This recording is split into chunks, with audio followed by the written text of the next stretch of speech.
Welcome to IHIP News. Today we're going to talk about America's biggest coward, hypocrite, vice presidential nominee, J.D. Vance. Yes. Pumps? I just want to point out for everyone that's watching that J.D. Vance, historically, until he became a Trumper, was a never Trumper. He compared Trump to Hitler in 2016. It's just unbelievable how he had clarity and now he doesn't. Calls him America's Hitler. Then he's a never Trumper. Tells Charlie Rose, I'm never a Trump guy. Attraction to Donald Trump feels like the media establishment, financial establishment, and so forth. Okay, so he's anti-Trump. Then he goes on in a since deleted tweet about the Access Hollywood tape and how everyone is watching when we apologize for this man. How Christians, who he considers himself one, should be against Trump. Serial sexual assault. I mean, he says it all. He knows it all. And then he compares Trump to the opioid crisis, which saying he's the quick high of the MAGA movement, which we might all say can be akin to a cult leader, if I might be that bold. Then we have how he says Trump makes people afraid of immigrants. And now he is number 2 for Trump. And I did hear through the grapevine that Youngkin was Trump's choice for VP candidate, but Elon Musk's donation was contingent. His $45 million a month was contingent upon J.D. Vance being the nominee, which that makes you wonder. I mean, Elon Musk is so gross. Okay. And then we have what I found just to be gross is that all of the MAGAs are attacking J.D. Vance because his wife is a minority. It's disgusting. It is disgusting how they have come after her because she's Indian heritage. And let's just talk about the moral and ethical framework of MAGA men when you have Ted Cruz, whose wife was attacked by Donald Trump, and Ted Cruz kisses the ring of Donald Trump, sucks up to him, and does not defend his wife. And then you have this guy whose wife has fallen prey to racist tropes from MAGA loyalists. And this guy doesn't stand up for his wife. And they all think that they are alpha males and the woke left men are too soft. Well, I'll tell you what, all of the liberal men that I know stand up for women. That's right. They defend women. These guys, you can't even call beta males. No. I think you have to call them zeta males because they do not stand up for, if they can't stand up for their own wives, imagine what they're going to do via legislation to all of the women that they don't know. Right. If they can't respect women that they love, how can they respect other women? And I would argue that he's really playing with fire here because here he has children that are of mixed race, which I think is a beautiful, cool, awesome thing. But MAGA does not. That's right.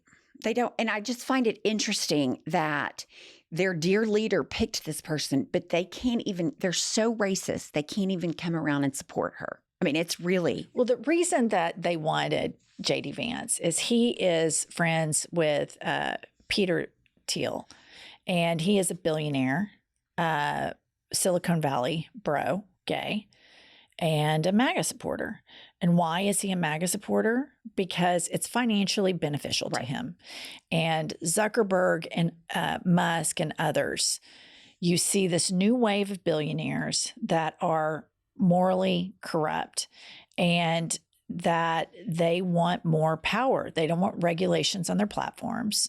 Look at what Elon Musk has done with Twitter. Right. I mean, I was just on it yesterday and it's an N-word here, porn there.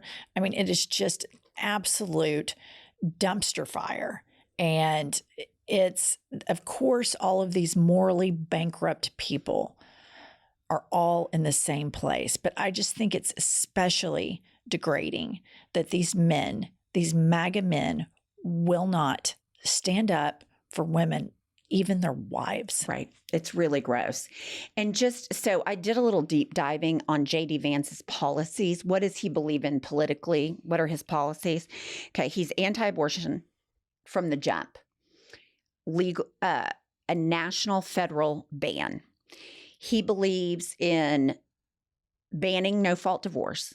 So that means women, the data says 20%, the suicide rate in women escalates to 20%. He said women should even stay in violent marriages where there's physical abuse. He is against making LGBTQIA plus a protected class. He is against reaffirming transgender care. He has said publicly he doesn't care about what happens in Ukraine. He has said he does not believe in climate change. And he is against any gun reform, He's so pro-life. He believes, girls should carry their rapist babies. He believes that children should be born of incest and rape, but he is against any type of gun reform. So that's who he is, like 2025 Heritage Foundation guy.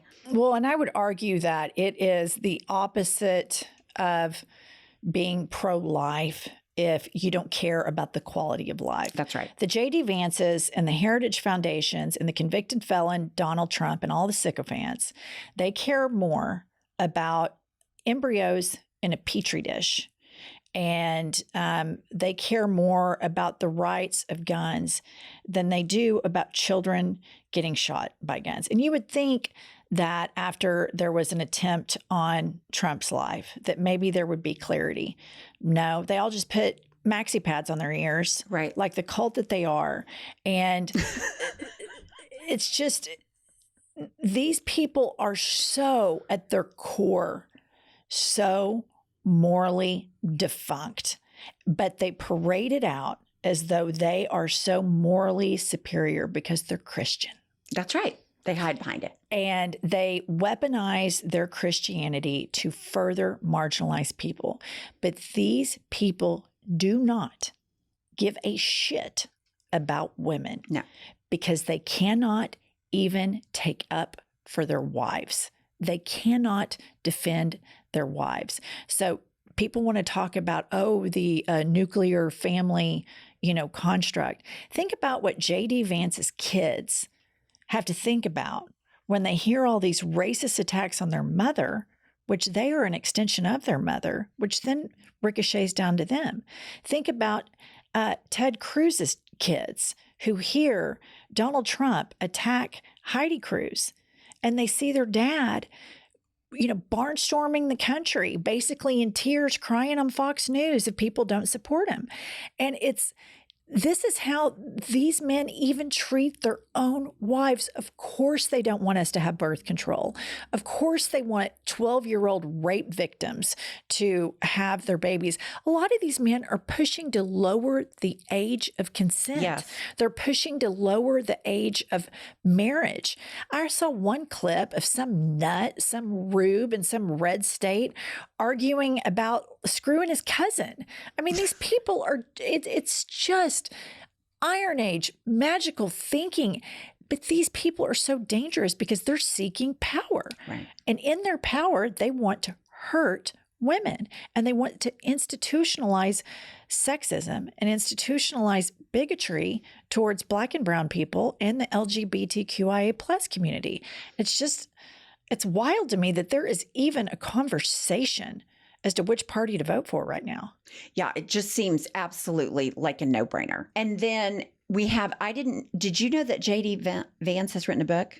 Yeah, Hillbilly Elegy. Yes. And in it, he kind of comes off as an elitist. Yeah. Kind of against rednecks. Yeah. And now I feel like he's the king of the rednecks.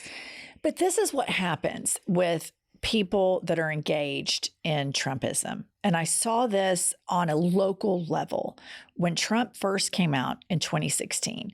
A lot of my friends that identify as Republicans, but I would say more of a Mitt Romney, John McCain style Republican, said, "Oh, never Trump. No, he was horrible in the debates. He behaved so terribly. This man will ruin the Republican Party." They didn't vote for him in the primary. And then they begrudgingly went and voted in 2016. and then he won. And then I saw them all posting Trump train stuff with the Trump train emoji.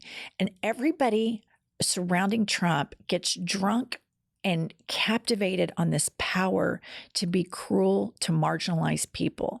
And I often ask myself, where does this come from? Right. Where is this desire to beat up on the little guy? Where does it come from? Well, all of these people have one thing in common, and they're all extreme religious nuts. And if you look at what preachers and priests in this country do and who they want to beat up on, it's women, and it's the gay community, and it's the Black and brown community. And white religious people have a long history of berating marginalized people in this country. Look no further than the roots of the KKK. They were all evangelical religious nut jobs. Well, that didn't just disappear. It's been here the whole time. Now, instead of wearing the white robe, they're wearing MAGA hats. And they say, oh, your argument is you just call us all racist. And I'm like, you are. If the shoe fits. Yeah. Put it on and wear it. And I think J.D. Vance he started moving the goalposts, and they all get drunk on power. And there's something psychologically satisfying in the reward system of their brain to demean weaker, what they perceive as weaker people. And I think it's just morally bankrupt, and it disgusts me to the core of my being. Well, it amazes me that someone in 2024 can be so anti-human rights and equality and be picked as a vice presidential candidate. And I say that realizing the person that picked him is a convicted felon, serial criminal, serial fraudster.